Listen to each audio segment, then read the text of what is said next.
might spend a little bit of time this morning talking about the quiz, because the couple that I've read over so far seems like we're kind of not clear what the questions had meant, which means that it's a question problem, not an answering problem. But maybe we can work through in conversation some answers that would be more satisfactory, so that even if the questions themselves were unclear, we get the learning point by the end one way or another. So, who among y'all read the Family and Technology article from last week? Okay, and who among you read the Family and Addiction one? Oh, okay, so I have a bunch of people who did both, but it seems like my majority focused on the technology one, so let's start there. Let's talk about synergy. Is everybody clear on the notion first of what synergy is when we talk about systems? As far as I understand it, it's the components each individually being able to work to a greater degree than any individual aspect by themselves. So us as a whole will come up with a better answer than just me by myself. Yeah, basically. That's a beautiful answer. So long as one of us is not too charismatic. Even if one of us Or we don't fall into individually is groupthink or some presumably other we are scenario. capable as a system. And the things that we would look for in place to guarantee us that synergy. What would things to guarantee us that synergy look like? Something My that groupthink person has her hand up. Oh, I was pulling down my sleeve. but- probably something that makes all the groups equal, Not the groups, you know, or all the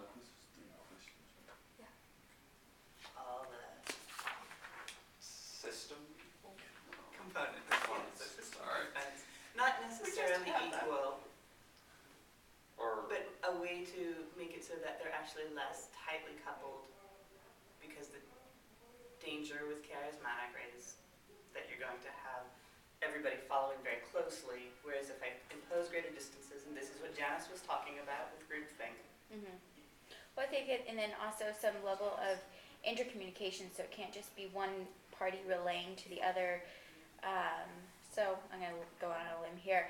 For my first answer, I was doing the parent-child relationship, and then in regards to communication in the internet, where the parents have the bond of doing boundaries as far as privacy and boundaries as far as what is an appropriate usage, and that kind of wisdom knowledge of being able to put that in place, versus the child who's mastering computer skills far more quickly, and therefore each side of it has a skill set that together can create a better usage of the internet.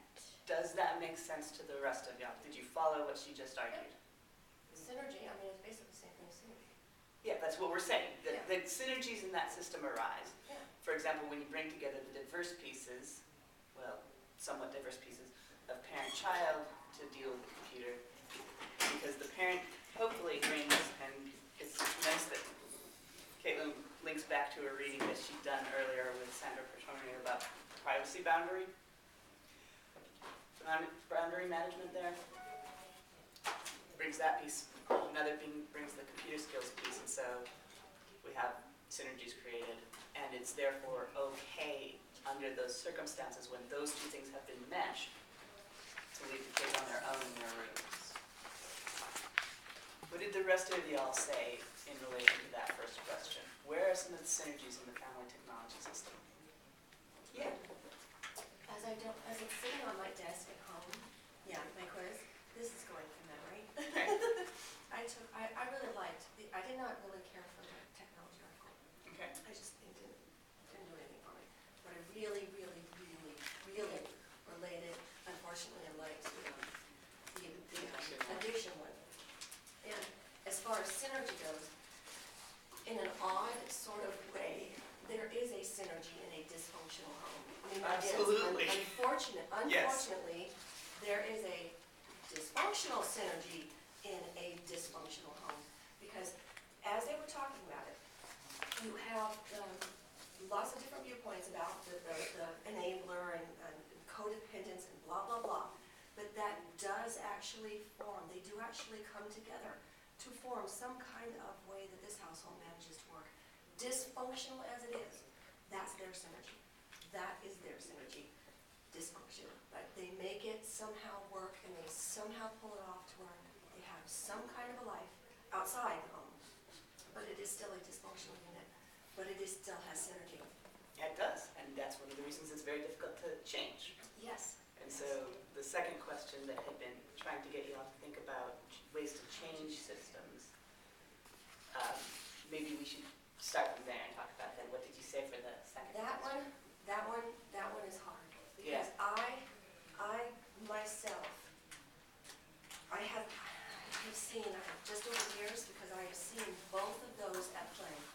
This article speaks again about the female spouse, or I guess the spouse, but we always assume it's a female. We always assume it's a female. She stays because she's codependent. She stays because she's either, there were a lot of stuff, this article had a lot of stuff it brought up, a lot of different terms. She stays because she's either codependent, she stays because she's weaker, or she stays because she somehow wants to control it. She feels that Right. if she stays, she can control this behavior. Right. That is all over the place. And I see all three of those. I do not ascribe to one thought line as far as why that synergy or that occurs in a addictive household. I think it's all three of those. I think every spouse who is in that situation either carries all three of those attributes or one of them, but they are still all three present. I don't think it can be nailed down to one. How to change it? How to change it is very difficult. And the only thing that I see is if more attention is paid in the younger years. They also talked about the parent, the spouse to spouse, the spouse to sibling, and then, I forgot the third one. The third is Spouse to child. Spouse to Parent child. to child. Yes, And child to parent. yes. The only way that I could see that changing, as I always say, you can't wait when the horse is out of the barn. You have to go back. We have these checks and balances within the school system. We have, but we don't use them. We don't pay attention to them. And that's the one way that I could see that this could change, is if within the school system, that child manifests a certain behavior. They absolutely, positively do, but they are passed over. And they are forgotten and fall between the cracks. If more attention is paid to that child and the behaviors that that child is manifesting, that is one small way to start to change and to change that system. And I think that another one would be is that you have to, so they put it as reframing, that you have to reframe what you're trying to look at. So rather than, a lot of times I think this is where it arises as the personal consultant or the outside consultant, is having somebody else come in and change the perspective of what you're looking at. So if you've ever seen those pictures where so one time it's two faces looking at each other and the other way it's a vase in the middle. So if you aren't able to see the vase in the middle, you just see the faces arguing at each other, then you're not seeing the fuller and complete picture, and you can't move on past this kind of cyclical thing of I'm saying this, you're saying this, I'm saying this, you're saying this, rather than reinterpreting it for a different perspective so that you can come out with a new outcome. And so, in general, one of them, like if you leave it at an abstract level, one way you can always say to change a system is to change the system boundaries. Yeah. Bring in outside consultant, bring in intervention from the school system. You're changing the system by changing the boundaries. You can always answer that. What would that look like more specifically if we tried to look at the family and technology article? Go on. I'm thinking like parental controls is the first thing that pops into my mind. As like it's kind of literally changing the system in the computer, but Right, right. So there was kind of a funny one where the widow, the computer widows, I always think it's kind of funny because my mom was that, because my dad found World of Warcraft when he retired, and it like sucks your soul.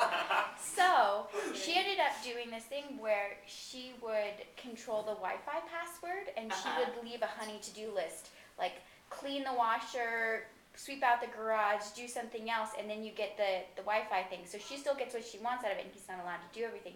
So she's kind of changing that relationship by Changing altering, the system, the technology of the system itself. so the difference between that and the drug addiction is more like you have the actual you have the thing almost virtually in your hand and you can manipulate it, as opposed to having to seek somebody else out. Unless, of course, there's two people or like the entire family has a problem with it, and then you would need that. Right. The boundaries that the technology, because the technology is necessarily boundary spanning, that's what we use our internet for, right? Is that it's inherently a social Yeah, medium. we're And trying to so break out of boundaries. boundaries are already more porous, and that's why that's an easy place to bring in from the outside and change the system. What did you think? Okay, which article did you read? Because you got here. I read the Family and Technology. Okay, so it seems The like, one that it seems like most of the conversations have been about. yeah, So it seems like that's what most people chose to read. I had been troubled by how very abstract that one had been. If you want to look at some human elements of places to change the family technology system, are there some places you can think of where that can be altered? Say again? So, If you wanted to alter the human technology system by focusing on the human elements, instead of having to change the technology, which it seems like is everybody's first response, is that the technology can get reconstructed. Yeah. And it's good that we do bear in mind that it's a social construction, we can change our technologies. Yeah. But is there also a way to do it by changing the human elements? Well, sure, because remember, Good. what I do remember about that article is, it says that this computer has now taken over that family and friend intelligence that time. Right. Remember the old days, or it's actually still how to watch Disney on Sunday nights? Okay, that's how old I am, yes. And that was marvelous, we waited all week for that, you know. Got to have popcorn and Kool-Aid, cried out loud, it was awesome. But now, if that family would, the family itself, instead of the parents, like parents are unfortunately doing nowadays, relying on the school system or whatever institution to instill values into their children, if they would just see the need to try to connect with them once more, then they would have a better connection with them, and they would be able to redefine those boundaries. They would also be able to redefine that synergy too. So one argument that she's making is that we can alter the human elements of the system just by putting them in the same place, i.e. At the same time, co-viewing so that we have the shared focus of attention would automatically shift the system. She's saying. like in regards to what the article pointed out, like the dad spent more time with the kids doing like the computer work together because they were Right. going back and forth. Right. Right. And I mean, it's interesting that it was the dad rather than. It is. would it, That We was could fix me. that. We could fix that. Right. would it just have to be the same physical space, or could you do that like across the world because of like chat rooms and Skype and whatnot? That's a good point. Well, there was a commercial about that a long time ago. Remember, the dad was in Japan, and he read the child the story every night before he went to bed. Yeah. One of the things that I did like about the article is the way in which it does talk about synergistic effects, different types of technology, the way that technologies build on themselves. And so comparing this to, if you think about reframing the computer time in terms of reading, the technology's impact is different than if you reframe that technology as a substitute for television, where you have different synergistic outcomes. And so another way that I thought you might argue, you could change that system pretty easily by getting the human elements thinking about the technology in terms of a different set of technologies that it's building on, instead of the television one that seems to be kind of the dominant model that it's substituting in for. Does that make sense? I think so. Yeah, no, maybe? Well, I think that the difference would be is that a computer can actually help you to create something, whereas a television is going to be an It's a passive ambivalence. model. Yeah, and so Largely. they were talking about, that as a family that you can use it to create a travel plan or something else, and then versus where it's just going to be this passive sort of reception from a TV, and that you can't, unless you shut the TV off and then decide to have a dialogue about your television show, you're not going to really create any sort of synergy We out of do, it. but yeah, it certainly isn't the assumed relation between child and television versus child and computer.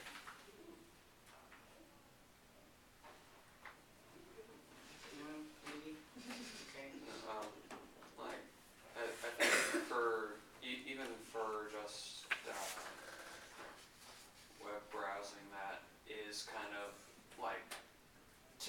it's almost like a active passive. Yeah. Like when you're stuck on a site like say 9gag or Reddit or something, and you're just browsing, going through, reading various articles. That's Creating virtually yourself insomnia. Yeah. well, like you can do that with a TV. It's just the content is presented to you differently. Like you're still passively receiving it, and unless you're the one actually posting the articles or commenting, debating, stuff like that, Is you're not everybody really. familiar with Reddit? Just No, offhand. I don't know. For those of you who don't, you might need to What is become the familiar acronym? with Reddit because it is like the popular source of memes Okay. these days. Reddit is a forum, like a large forum site Okay. that's divided into subreddits. So say I'm interested in like botany or something. Oh. There's literally a reddit.com/r/botany, which is a subreddit where people who are interested in botany and want to learn more about plants go, like what kind of plants that they have in their garden, or stuff like that. Like they have virtually everything from teams to games. I and think whatnot. that Leonard's also making it sound a little bit more academic than it is, because it's a little Yeah, bit Most more like people go I wanna to- actually instant go jokes. So like, where did the penguin come up? The little penguin, or the Well- Captain Jean-Luc Picard doing this little finger thing, Well, or that all of that's those ones. that's my own. That's like how I like to use it personally, and they do have forums where it's just image Personally, presentation. I like to use it to find T-Rex jokes. Okay. I love you this much. Oh my god, that's so cute. Or like, Actually, could I bring it up, Yes. please, and show everybody, or Yes. show people? Yes. okay, let's, because that sounds too much fun. Okay, yeah, we'll take a moment to do that. It actually does work for me really well as a transition into our next topic as well, because it sounds like y'all have thought through the systems stuff fairly well. And this transitions us nicely back to the topic we're supposed to be talking about, which is theories drawing on the rhetorical tradition, which is my favorite anyways, since I am by nature a rhetorician. Okay. One of the ways in which these, whether television, computer, or reading, we talk about it sometimes as being a passive use of technology. It's not. It never is, because we have to do a great deal of work to make sense of all those images. And the work that we do, for example, things are only funny if you recognize what it's a reference to, usually. And so if you don't know why it's funny that T-Rex be doing I love you this much, what do you need to know about T-Rex to make that funny? No, shut. I'm trying to get the others to speak. Why is that funny, Ashley? It is because they have little arms. Why else is it funny? What do you need to know about T-Rex to make that funny? He is. He's the biggest of the dinosaurs. What else do we need to know about T-Rex to make that funny? So it's like two pictures. He's actually literally the biggest dinosaur, by the way. Appreciate it. It's an old Thanks. Sorry. understanding of dinosaurs. So if you're being chased in the woods, and you're being chased by like a brontosaurus or a T-Rex, Which is scary. The brontosaurus is a plant eater. That's So right. the size is not really the critical factor to make That's what this it eats. funny. It's the fact that T-Rex is also a Megasaurus feared or predator. Megasaurus. Right? And was therefore putting thought to be good at hunting down. There's now Being some mean. evidence may well be a scavenger, at least in part. Okay, so who else wasn't familiar with Reddit? Pass it around if you would be so Yeah, kind. this is not a good idea to get us hooked on. So I Oh, found it's that terrible. that Yeah. Well, I don't know, I should. look at your own risk, because so I that's. found that rhetoric is I like showed her. I the understand it in subreddit its all, basic sort which of is a bunch of cute mass pictures communication about and persuasion. Now I'm just- But it gets really, and it may be just because Welcome to it the links internet. directly back to old Greeks, but very like heady. It does. It does. So, like, On the other hand, the way one it's of the nice things about it is that subreddits and while it does sometimes get into really abstract theorizing, if it's done properly, it should always tie back to case studies. Because one of the key things about rhetoric is that it's meant to always be tested in kind of that ultimate empirical crucible, real-world results. Yeah. The way to understand rhetoric is to understand that it's purposive, and therefore it can be evaluated in terms of its goal. And we usually evaluate it in at least 3 different ways. Is it good rhetoric in the sense that it is a pleasing example of rhetoric, i.e. when you look at it, does it meet criteria like having a good sense of humor? Does it meet criteria like having a clear main point? Yeah, I mean, right? looking over your shoulder now. Yeah. We also evaluate it in terms of its outcome. Is it good rhetoric? Should always mean, did it achieve its goal? Which, I don't know about you, but when before I started, university stuff, I always had rhetoric always had a bad connotation. Right. To me, that was well, unfortunately, I compare it to Hitler, sorry. It's okay. But It's okay. That's The what, usual use of rhetoric in popular media is going to be negative. yes. And what you usually find is that it's implicitly a contrasting that I have no chalk, so I can't Do you kind have of. a box of it? Oh, there is a box of it. Oh, good. But rhetoric isn't, I think of it as a step above propaganda. Actually, I don't know why you would think of it as a step above. I'd say I could it's the same argue thing. very readily that propaganda is an example of It's an rhetoric. example of rhetoric, yes. A very Well- effective example of rhetoric. Very. I think that its difference is in that it's not all squares are rectangles, but or the that one, or all squares Not are all rectangles, but not all rectangles are squares. That sort of thing. Where rhetoric is a rectangle and propaganda is a square. It's a square. Okay. Okay. So yes, I would it's argue- a subspecies of. Yeah. I would agree with that. Whereas Yeah. propaganda has a very clear, decisive slant of bias. Mhm. Where I don't think that rhetoric necessarily always has. It's a question of how discomfortable are you feeling about saying it's biased. I would argue that in fact, if it's persuading, It is biased. 'Cause then it's persuasive. biased Yeah. and it may be a bias that we all agree with. It may Guess be that's- something that we're very comfortable agreeing is important. War by words is better than war by nuclear weapons, Yeah. right? And so it's biased. See, look at the Cold War. That's a good example. We should have all wars like the Cold War. Yes, they all our wars end like the Cold War. Yeah. Talk about it. Wasted a whole lot of money, but But we didn't kill anybody. I always thought We it's didn't kill our interesting daughters where and our they sons. in that comparison where you would never call in that age a state a red state and then be proud of it. Oh, yeah.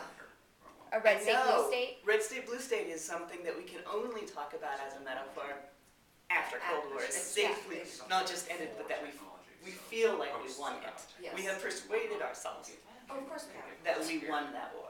And it's like a difference in sort of things.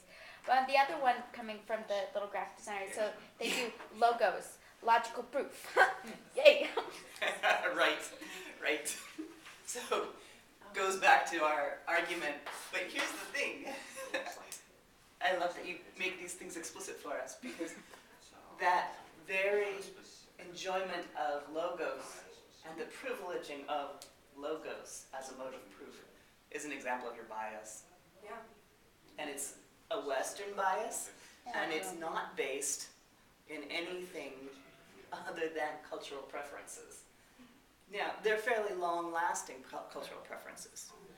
The West has privileged logical argumentation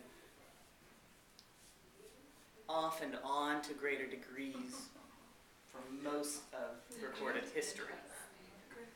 But recorded history is nothing if you think about it. And pathos is an equally important component of rhetoric, it being addressed to humans. Huh. Ethos is argued to be the dominant mode of appeal, by the way.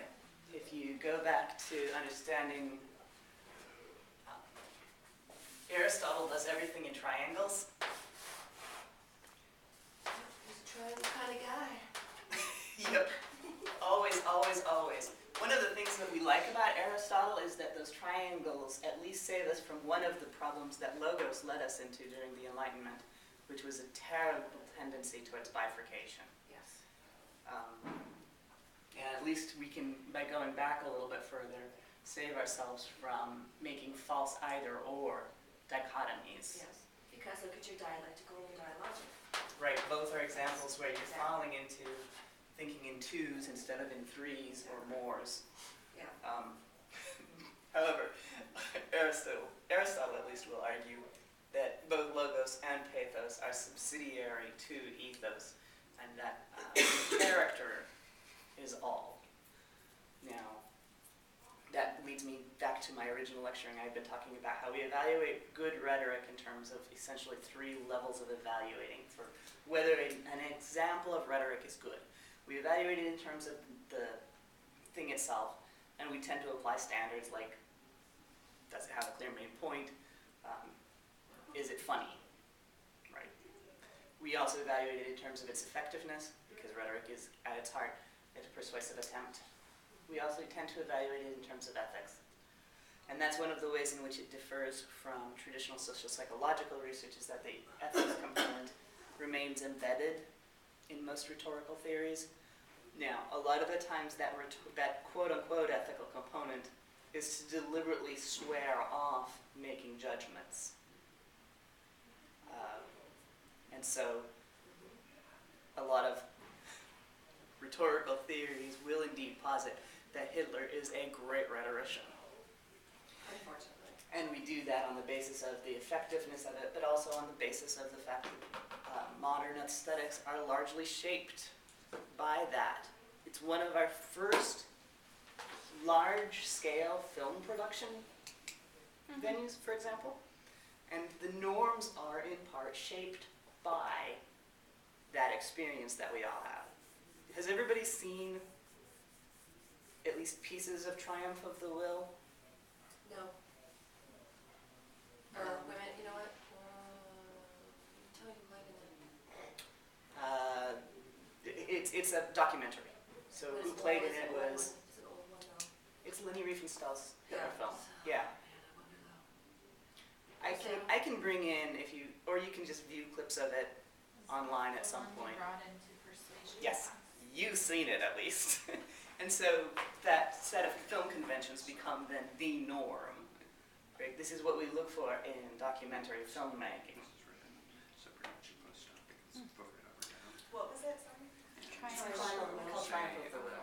And it talked about like how he hired his documentary Filmmaker. people. Yeah. Mhm. Well, I mean, if there's one thing that they did really, really well, it is being able to mass campaign their own propaganda. And they did it to the point of, I mean, I think that the Nazi symbol is one of the most like recognizable, distinct sort of communicators across nations, Yeah, it is. even if it wasn't theirs to begin with. And that's right. However, But they stole the eagle, they stole the symbol. Well, I mean, regardless of any of that, they used all of their symbols in such a way that there was definitely this national pride that arose from it, where I could identify in this very deliberate way. And so, I mean, but it would have been different if rather than red banners, if they had used pink. And there was actually multiple, well, there's different cases of where they would do that. Where, like in Guernsey in England, they said that we don't have any red things, so I'm going to make you your own little flag, but it's going to be out of a pink bed sheet as a way to rebel against Nazis, because now I'm putting your national standard on a pink sheet. And you know, somehow that should go against you. And so using all of those symbols in a way to really communicate that, and not to mention the youth Hitler, so they brought it all the way down through levels. And I think that's one thing in today's society, when you want to look at somebody like Apple is it's the highest ranking brand in current society. It has completely reshaped the way that we communicate with each other, the way that we deal with things. I mean, Not everybody knows the completely reshaped, iPhone, the I this, the I Right. whatever. I mean, there's memes, there's all sorts of Right. other sort of things. So it's the most Branding prevalent brand Completely changed. with us now. Yes. But I think that one of their strengths is that they don't have, usually where you think of a target audience, this focus sort of thing for your rhetoric, Mhm. this one particular focus, where the thing that Germany did was, it is all of you. We're going to Well- incorporate everybody from the youth on up.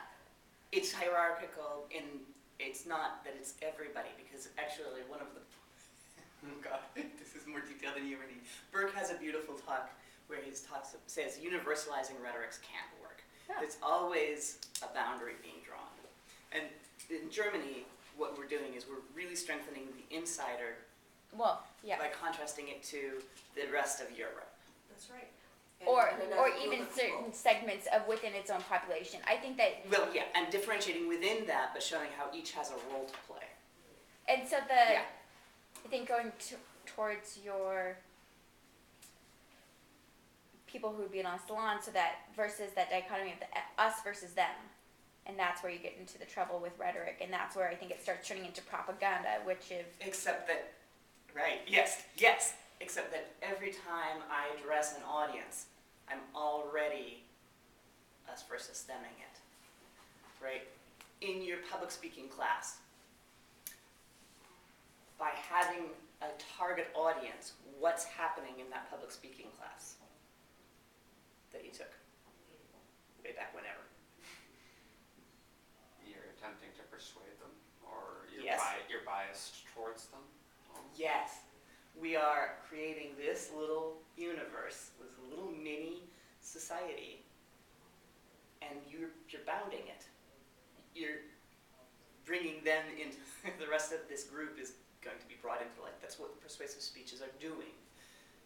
And actually, that's what your informative speeches in public speaking are doing also.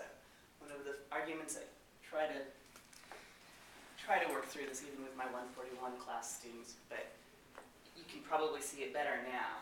There's no difference between an informative speech and a persuasive speech. The differences are only in how I balance my modes of appeal. To what extent do I privilege logos over pathos? It also comes down to verbiage too, because we teach in informative speeches the words I and you are appropriate. Right. And in persuasive speeches, I and you are very appropriate. But we are Become doing the necessary. same thing. In each case, though, I mean, what you're really doing is the we, constructing an us versus everything out there. And so our informative speeches are still rhetorical through and through. I have to persuade my audience that this topic is relevant, that they should care. I have to persuade my audience that they have sufficient sense of self-efficacy to do something with this information that I'm giving them. If they don't feel that sense of ownership, if they don't believe that it's for them and that it's within their grasp, it's really easy to just tune it out, right? Yep. And so there's a lot of persuasive work being done to make an informative speech. So rhetoricians like to argue sometimes that everything is rhetorical at some level. Now, you can have, in a single message, you can have both a rhetorical dimension and a non-rhetorical dimension to it. Okay? And so sometimes messages are meant just as much to do self-expression, i.e., I'm making an expression of anguish about the problems in our bureaucracy for myself, perhaps, more than to actually persuade you that this is a problem, because chances are you probably already agree with me, right? Or at least I can convince you temporarily that you probably already know this. So I'm not informing you of anything, right? You know there's problems. I'm probably not persuading you, right? Because you probably at least agree enough to have that sense of identification with me, right? And so it's mostly about expression and about creating a sense of, making it more bearable by having you with me in my misery, right? Misery loves Because company. your loves company, yeah. Does that make sense?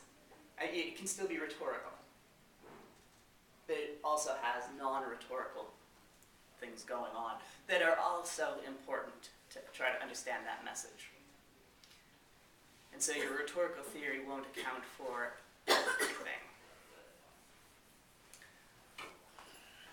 Within rhetorical theory, logos is undoubtedly the most theorized of our three modes of appeal, even though there is actually a little disagreement that ethos, which we talked about before, and you might not remember,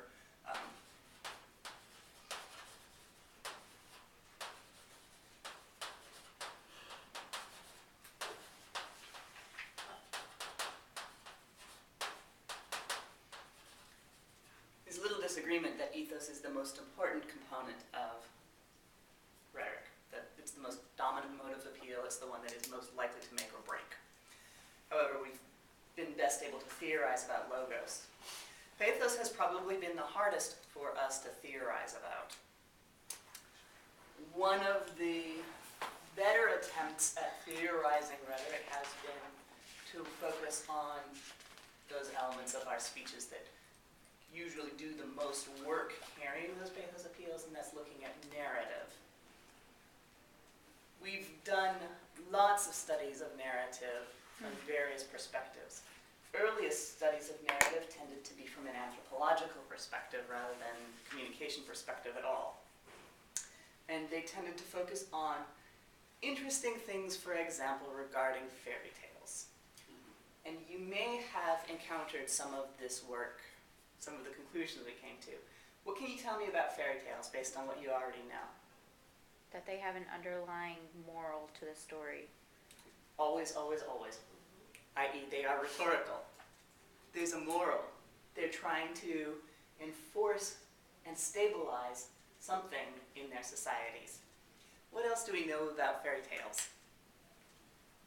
Well, a lot of, actually, let me be careful how I word this. I think a lot of the times the good always conquers over evil. Oftentimes, although not always. Unless you read like the original versions of a lot of them, and Yes, then because it has nothing to do with what Wait, you're let's doing talk nowadays, about, yeah. okay, so here's the question. What does she mean by original versions? So really- Versions from the Middle Ages or so, the Hans at Christian least. Andersen Yeah. before Disney. Yes, before Disney got a hold of it, made it all happy. And so one of the things we know about fairy tales is they're exceedingly durable across time. Hence, many of us are able to reference quote-unquote original. And I don't know whether you're aware of it as much, but they're also extremely durable across cultures. Mm-hmm. And so there are versions of, for example, Little Red Riding Hood, which is the most studied fairy tale in history. There are versions of it that exist everywhere around the globe that human societies have existed. Or Cinderella, where in Cinderella. Chinese culture Right. she has a big Right. fish rather than a fairy godmother. Yeah. But in the original version of The Little Mermaid, rather than getting her voice stolen, she dances, but it feels like thousands of knives are Slicing. stinging her feet, and then the prince still ends up marrying some other girl, and she dies. She dies and becomes foam in the sea. Yeah. Okay, our Disneyfied version is also not a happy ending if you stop and think about it. What is our Disneyfied version of moral of that story? Marry up, Marry up and abandon your family. or you're an Which orphan is- already. Or you got In each Twisted case, stepmother. there's still that same echo. The durable ending remains actually, it's a moral to the story, and it remains an essentially unhappy ending, even as we dress it up with the norms of our culture and make little funny bits all the way through the story, right? And so if you watch the movie, it's funny, you laugh. But it takes Do you want that to away- be your kid's fate? Yes, no, maybe? No. Ash? It's a terrible fate. Isn't it? Independence for my children. Right.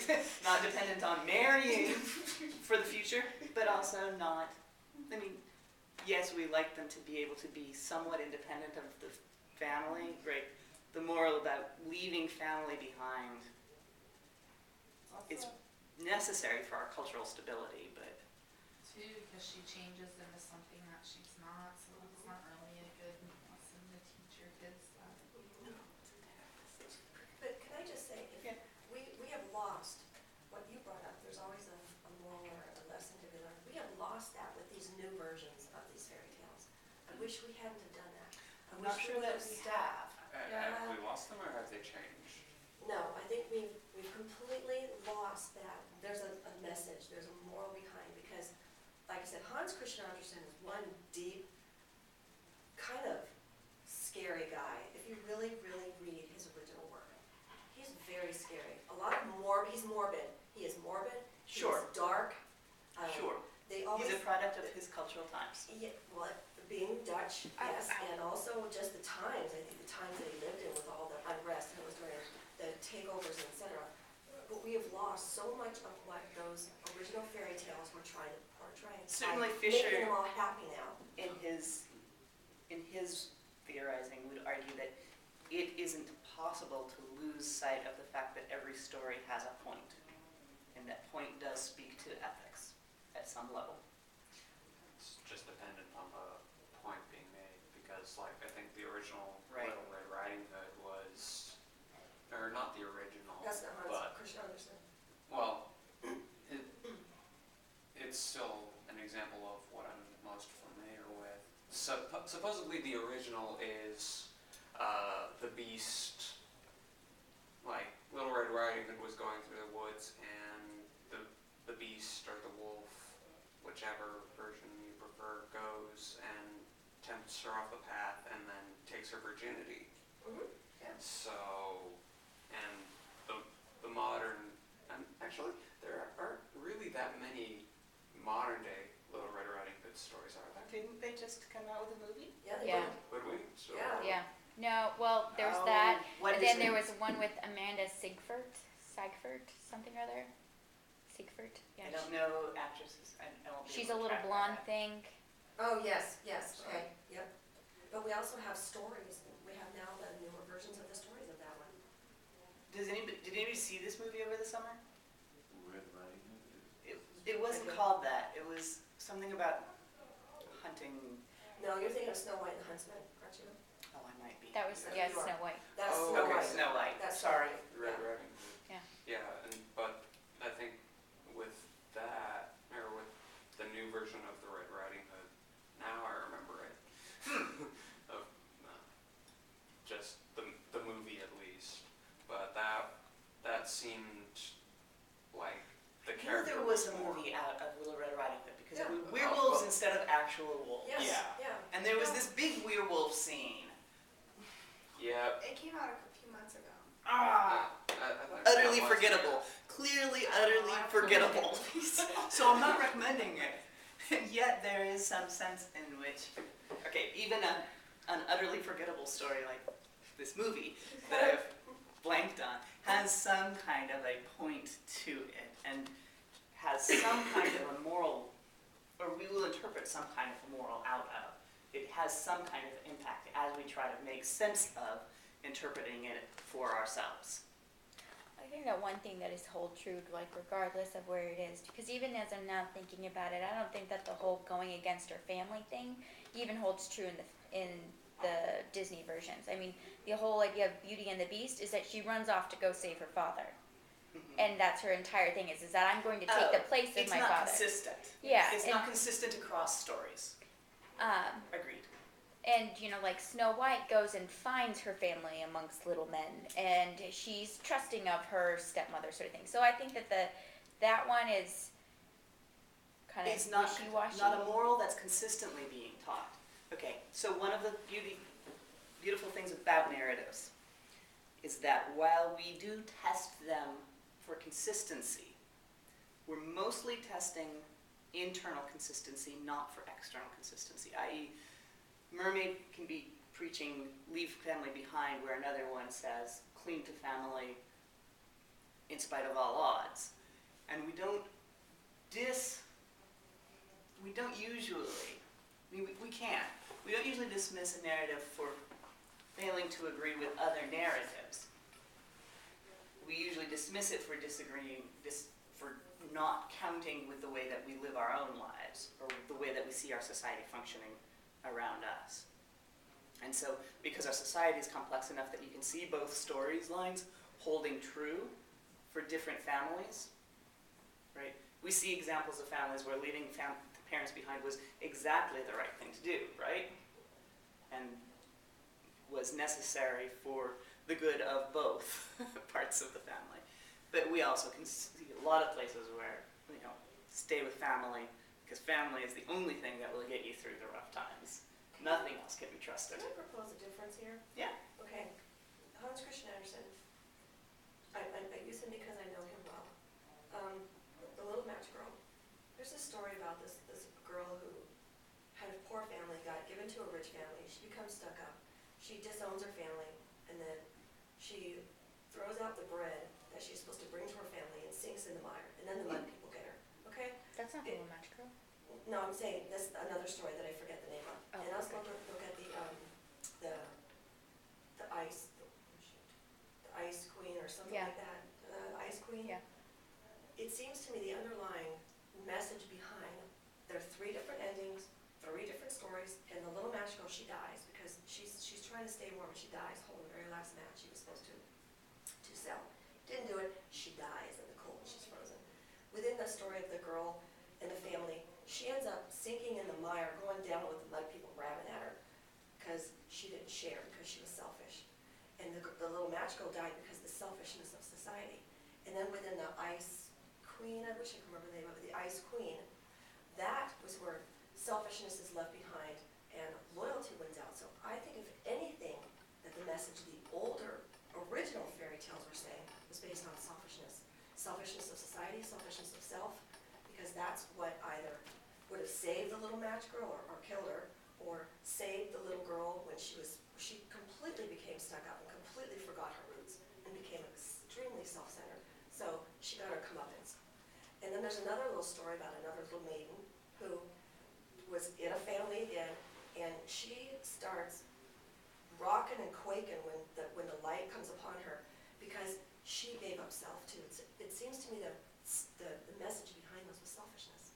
Not family, not leaving your family or staying with your family, but selfishness. Well, I Either think that selfishness or not. through the narrative or through the power of it, that you automatically set up who's the bad guy, who's the good guy, who's the catalyst for making some sort of change happen, and regardless of Disney or Hans Christian Andersen, we as an audience are very clearly shown these characters and then how they're going to play out so that we can identify with one side or the other.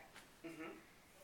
And so, while I had been arguing that there is no consistency in the point of the moral of the story, the point or the moral is not consistent across narratives, but the elements that we use to create that moral are argued to be relatively consistent Yeah, relatively consistent. across cultures and across times.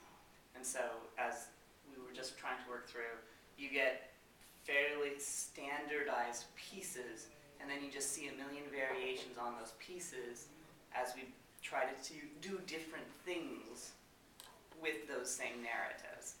And so the protagonist and the antagonist, we have those terms for a reason, right? Because we've been theorizing this stuff. It's so central that we teach people really young to start being able to identify who's the protagonist in this story, who's the antagonist in this story.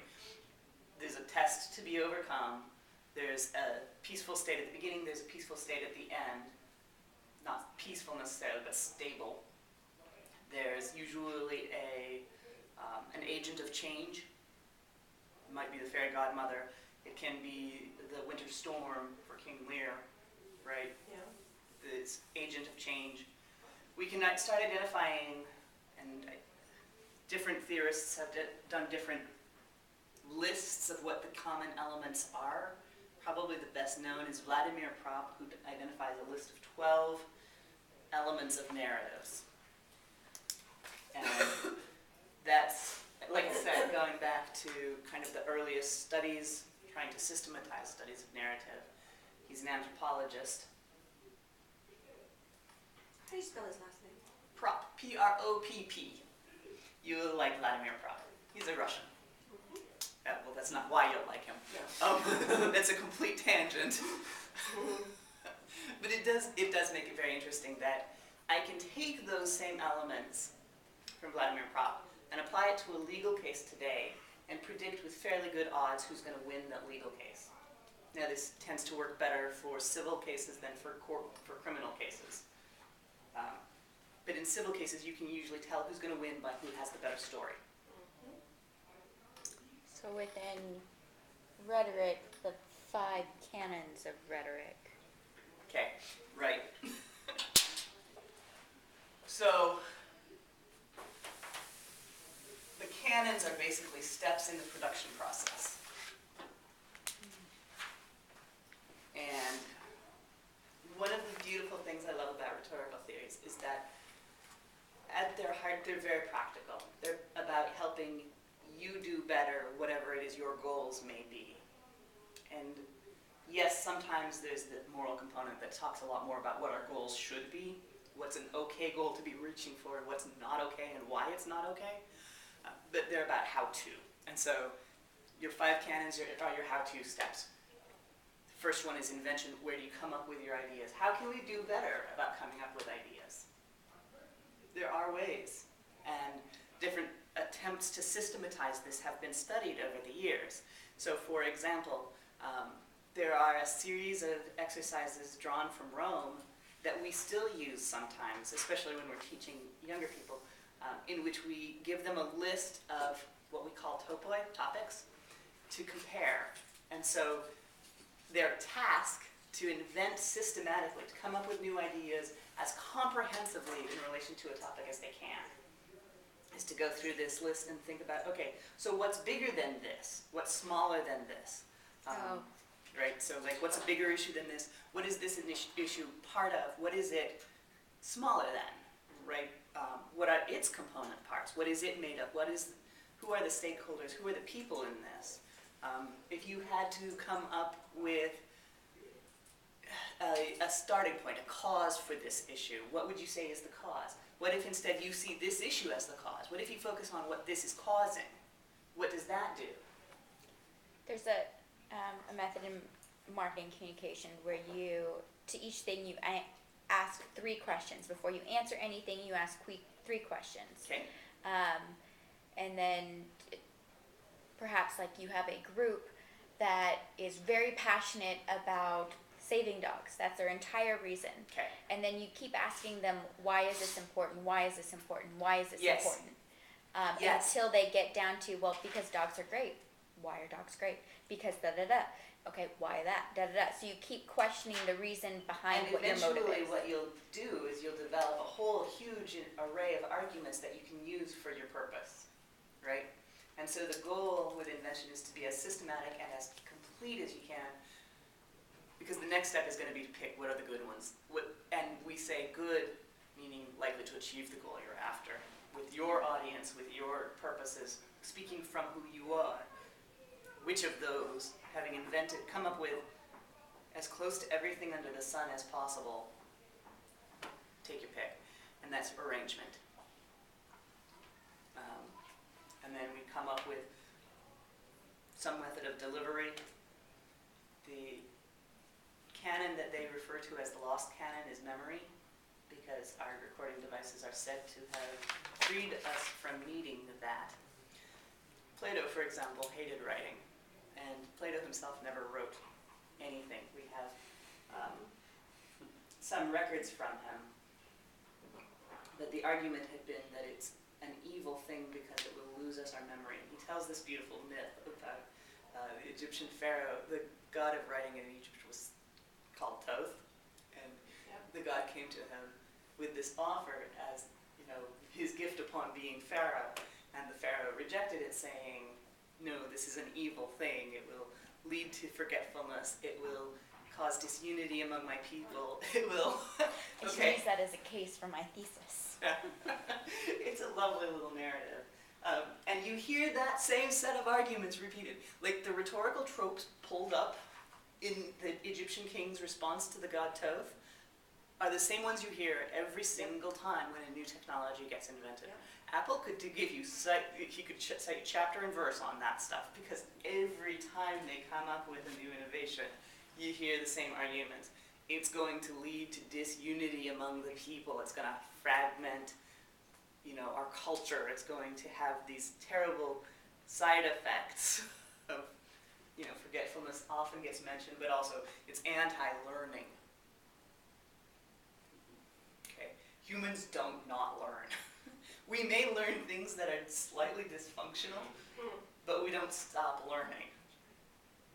I think that Wally was the narrative for that one. Oh, I don't know this. Wally, it's where humans use technology to the point of being The so, animated movie.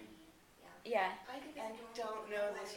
So Wally is a little Pixar animated, at least I think it's Pixar, where we have now used technology that we no longer have to do anything. It's one of those Okay. technology is now thinking for us, doing things for us. We are all floating around in our little bubbles, being very, very big because we do not do anything anymore. Mm-hmm. And this outdated Nice little dystopian.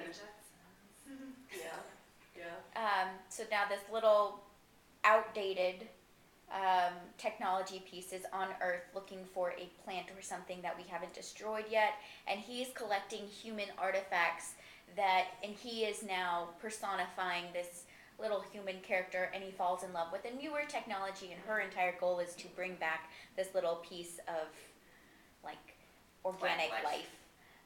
And then it gets all the way introduced in towards back the human population, and they are having to see back down to this simple little thing and break away from their larger technology overlord that is trying to keep them in their little stasis bubbles. So we do have a nice antagonist, a clear protagonist. Oh, yes, and it's a lovely story. And there's no words in it. It's just Wally. It's Wally. And it's Oh, really? all done, Okay. it's so interesting because the entire movie is basically all done through synthetic little communication things, but Yeah. you understand everything that's going on. Oh, yeah. Oh, that's interesting. That's But a nice there is- actual communication study. There is To very, think very about little how to do actual that. words and speech. Yeah. And It's y'all have noises, been the just blinks, arguing and that the things, modern yeah, day the stories are less dark. That sounds like an awfully dystopian future worthy of the best of Hans Christian or Brothers Grimm. Well, That's when a it, dark dystopian future. Well, It's when it just came presented out- differently, I think. I think that when it came out, it was during the same rise of childhood obesity and general obesity and everything else, and that our technology is making us less and less sort of active. Mm-hmm. So Yeah, no, that's a And pretty dark interactive, vision. less active and interactive. Okay, y'all, so here's your task. I want you to do storytelling yourselves, and we're going to come back together and evaluate it. We're going to exchange narratives. Tell me a story about something that you learned the hard way at work. Something you learned the hard way. And you're going to write that narrative, and then we're going to come back together, and we'll take a little bit of time on Friday, hopefully not too much time, and we'll exchange those narratives and evaluate them. You'll notice that the Fisher lays out only 2 criteria on which to evaluate narratives. But each one of those has some subsets to it, and is also obviously a lot more complex than just 2 criteria might sound like. Okay, so I will look forward to seeing you can those keep it. in writing on Friday. If you haven't turned in a quiz yet, I'm happy to take that. The reading for Friday is not yet up on Blackboard. I have a copy of it, and we'll hopefully get it up on Blackboard very soon. Since I forgot mine, let me just try to make it up again, recreate it. Or you can just send it whenever. Okay.